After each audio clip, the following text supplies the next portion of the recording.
Daniel 5. The Writing on the Wall. King Belteshazzar gave a great banquet for thousands of his nobles and drank wine with them.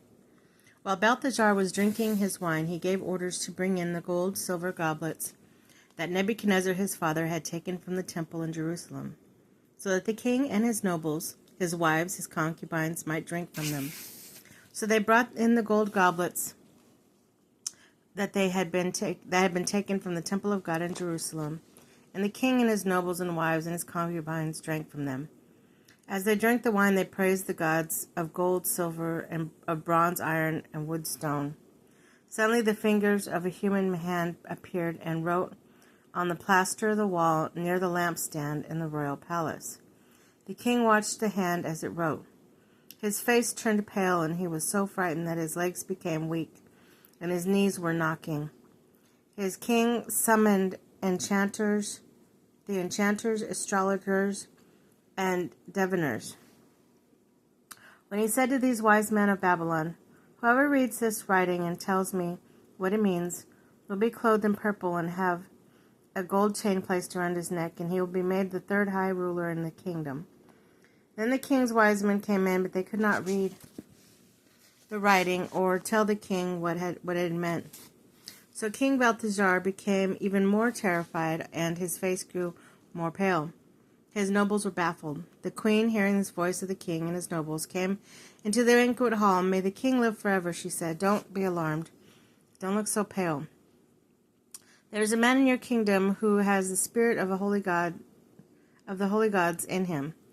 In the time of your father, he was found to have insight and intelligence and wisdom like that of the gods. Your father, King Nebuchadnezzar, appointed him chief of the magicians, enchanters, and astrologers and diviners. He did this because Daniel, whom the king called Belteshazzar, was found to have a keen mind and knowledge, understanding, and also the ability to interpret dreams, explain riddles, and solve difficult problems. Call for Daniel, and he will tell you what the writing means." So Daniel was brought before the king, and the king said to him, "Are you Daniel, one of the exiles my father the king brought from Judah? I have heard that the spirit of the gods in you, and you have insight, intelligence, outstanding wisdom." Then the wise men and enchanters were brought before me to read this writing and tell me what it means, but they could not explain it. Now I have heard that you are able to give interpretations and to solve difficult problems. If you can read this writing and tell me what it means, you'll be clothed in pure purple and have a gold chain placed around your neck, and you will be made the third highest ruler in the kingdom. And Daniel answered the king, "You may keep your gifts for yourself and give your rewards to someone else. Nevertheless, I will read the writing for the king and tell him what it means. Your Majesty, the Most High God, gave your father Nebuchadnezzar sovereignty and great and glory and splendor. Because of the high position he gave him, all the nations and peoples of every language dreaded and feared him. Those the king wanted to put to death, he put to death. Those he wanted to spare, he spared. Those he wanted to promote, he promoted. And those he wanted to humble, he humbled. But when his heart became arrogant and hardened with pride, he was deposited from his royal throne and stripped of his glory. It was given away from people and given to the mind of driven away from people and given the mind of an animal.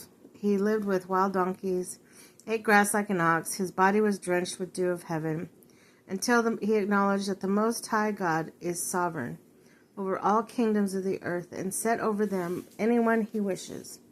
But you, Belteshazzar, his son, have not humbled yourself, though you knew all this. Instead, you have set yourself up against the Lord of heaven. You have the goblets from his temple brought to you, and you and your nobles, your wives, and your concubines drank wine from them. You praised the gods of silver and gold, of bronze and iron, wood and stone, which cannot see or hear or understand. But you did not honor the God who holds in his hand your life and all your ways. Therefore he sent a hand that wrote the inscription. This is what the inscription was written. Mean tekel person. Here's what the words mean. Mene, means God has numbered the days of your reign and brought it to an end. Tekel, you have been weighed on the scales and found wanting. Perez, your kingdom is divided and given to the Medes and Persians.